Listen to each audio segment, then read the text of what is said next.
At 62, Graham Norton has reached a moment in life where politeness finally gives way to honesty. After decades spent charming audiences, deflecting with wit, and making others feel safe enough to tell the truth, he has quietly begun telling a few truths of his own. And one of those truths has been hiding in plain sight for decades, because when Graham Norton speaks about Shelley Long, he isn't interested in gossip. He isn't interested in scandal. He's interested in something far more uncomfortable: the lie that Hollywood told about her. Born Graham William Walker on April 4th, 1963, in Dublin, Ireland, Norton understands better than most how quickly the entertainment industry can trap someone inside a story they didn't write. From his early years growing up in Ireland to becoming one of the most recognizable television personalities in the world, his entire career has been built on observing human behavior, decoding fame, and exposing the quiet hypocrisies behind applause. That perspective didn't come easily. Growing up in Dublin, Norton showed an early love for language, storytelling, and performance. He later studied English and French at University College Cork, sharpening not just his intellect, but his understanding of nuance, irony, and how narratives are constructed. Long before the red chairs and celebrity sofas, he was learning how stories shape reputations and how brutally unfair those stories can be. When Norton entered the world of stand-up comedy in the late 1980s and early 1990s, he did so without safety nets. His humor fearlessly explored identity, sexuality, and social taboos at a time when being openly gay in mainstream media was still risky. That courage would define his career, but it also taught him something vital. Public affection is conditional, and fame is rarely kind to those who refuse to play their assigned roles. That lesson would stay with him as his television career exploded, first with So Graham Norton in 1998, and later with The Graham Norton Show on BBC One. His interview style, cheeky but empathetic, playful yet perceptive, allowed guests to lower their defenses and reveal sides of themselves audiences had never seen before. But behind the laughter, Norton was always watching how narratives are built, watching who gets forgiven, and watching who gets punished. So when he speaks now about Shelley Long, it isn't nostalgia, it's recognition. I think Shelley Long is one of those people who got trapped inside a story that other people wrote for her, Norton says. And once that story takes hold, he explains, escaping it becomes almost impossible, because Shelley Long wasn't just an actress to the public. She became Diane Chambers, and Hollywood decided that was all she was allowed to be. During the height of her fame, Shelley Long was everywhere. Her performance as Diane Chambers on Cheers was precise, intelligent, and emotionally layered. She wasn't just funny, she was sharp, vulnerable, impeccably timed, the kind of performance that looks effortless only because of how much discipline sits underneath it. But that precision came at a cost. According to Graham Norton, audiences, and more dangerously, the industry itself, made a fatal mistake. They stopped seeing Diane Chambers as a character. They began assuming she was Shelley Long. People decided she must be difficult, aloof, precious, demanding. That's a lazy leap, Norton says, but Hollywood loves a shortcut. Instead of separating the woman from the role, the industry collapsed them into one. And once that happened, every rumor, every whisper, every misinterpreted moment fed the same story. The story that Shelley Long was hard to work with. The story that she didn't know her place. The story that she should be grateful and quiet. Then came the moment that sealed her reputation forever. Shelley Long chose to leave Cheers. At the time, Cheers wasn't just a hit show, it was the biggest show on television. Walking away from it was seen as unthinkable, almost criminal, and Hollywood didn't interpret her decision as courage or ambition. It interpreted it as betrayal. The narrative hardened quickly. The myth became that she walked away because she was arrogant, ungrateful, convinced she was bigger than the show. It was an easy story to sell, and it spread faster than the truth ever could.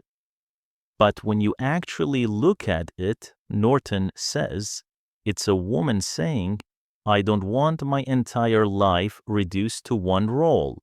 That doesn't sound outrageous to me. That sounds human.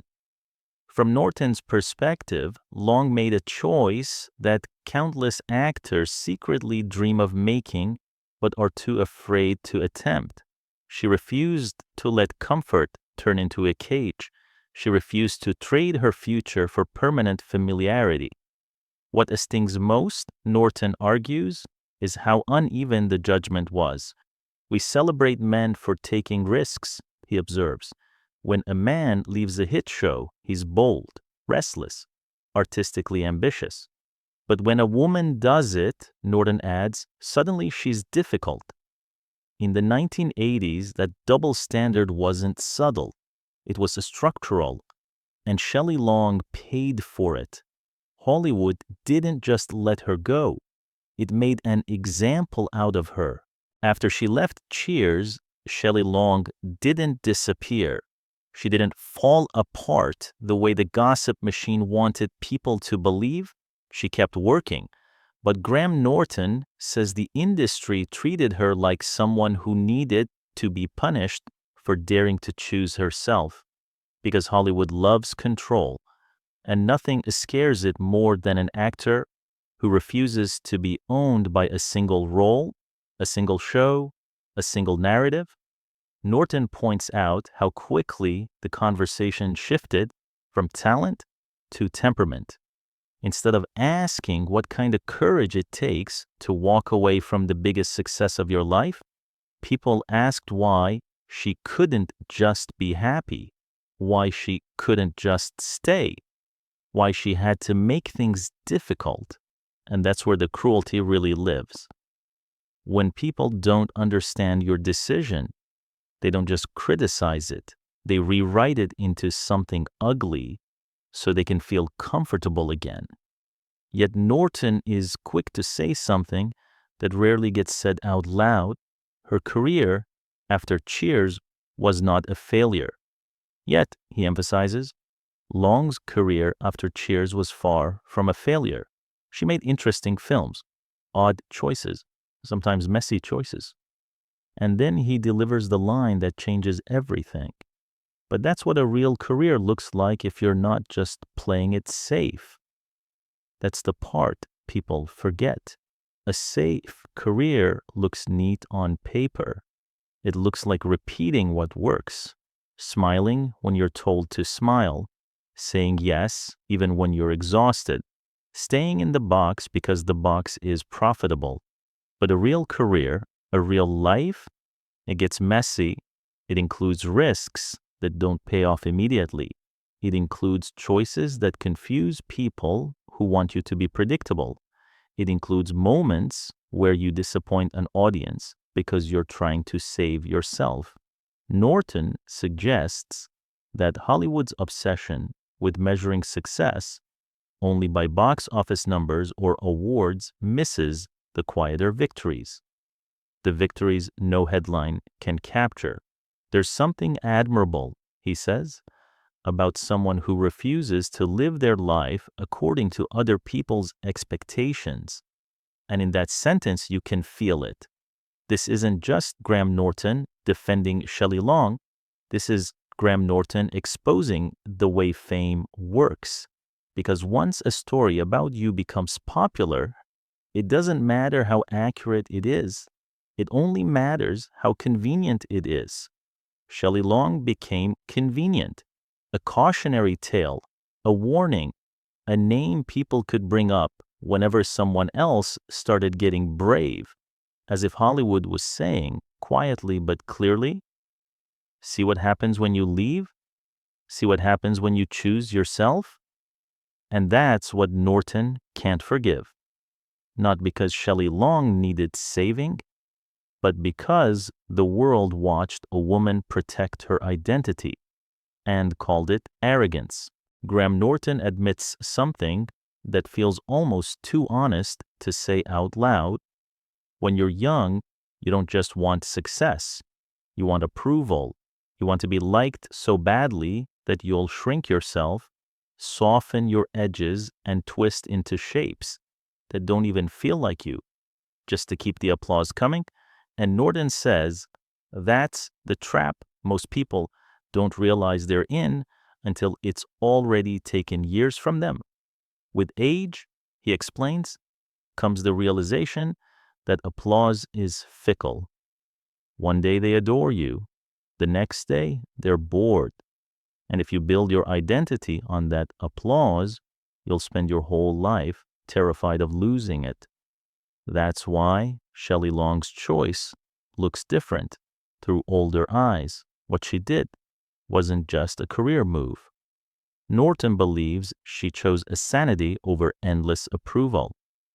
What Shelley Long did, he says, whether consciously or not, was choose her own sanity over endless approval. That's a lesson I wish more people talked about, because that's the truth people ignore when they repeat the old story about her leaving Cheers. They talk about ratings, they talk about fame, they talk about what she could have had, but they never talk about what she might have lost if she'd have stayed, her freedom, her identity, her ability to be more than Diane Chambers. And Norton's frustration becomes sharper here, because he understands how easily the world punishes people who don't trade their entire self for public comfort. Shelley Long didn't just step away from a show, she stepped away from the version of herself that everyone else preferred. And when that happened, the public didn't ask, what is she trying to become? They asked, how dare she stop being what we want? That's why Norton says the story around her became almost mythic, not because it was true, but because it was useful, a neat little narrative that let people feel certain. And certainty is addictive. It's easier to believe she was arrogant than to accept the truth.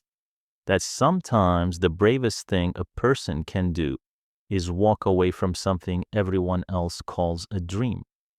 And the older Norton gets, the clearer that bravery becomes, because the urge to be polite fades, and the urge to be honest wins.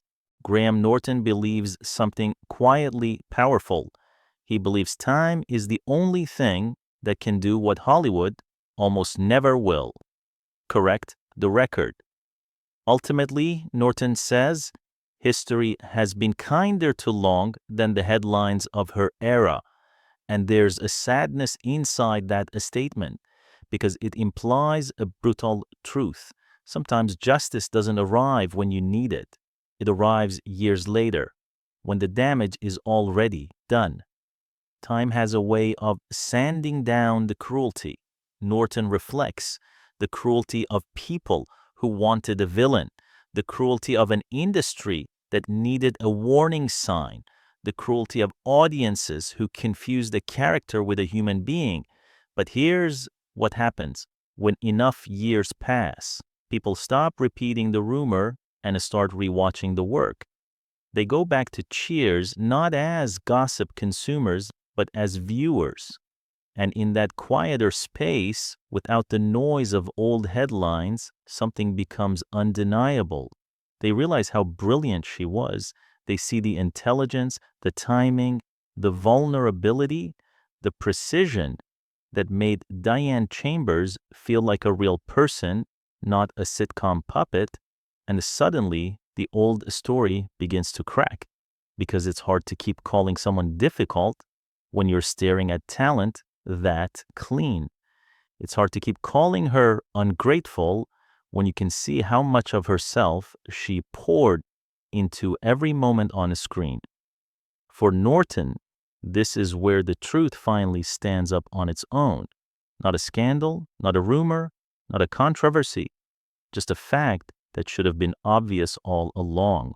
She wasn't a villain, he says. She wasn't a cautionary tale. She was an artist making a choice. And then, with that familiar Norton smile, the kind that looks playful but lands like a knife, he adds the final twist. And honestly, that's usually what scares people the most. Because a woman being an artist means she belongs to herself, and Hollywood has never been comfortable with people it can't control. At 62, Graham Norton doesn't sound angry when he talks about Shelley Long. He sounds calm. And that calm is what makes his words land harder than any accusation ever could. Because when you strip away the rumors, the lazy assumptions, and the cruel shorthand Hollywood loves so much, what's left isn't a scandal. It isn't a warning story. It isn't a career gone wrong. It's a woman who refused to disappear inside a role. Shelley Long didn't ask to be misunderstood. She didn't campaign to be admired. She didn't try to rewrite history.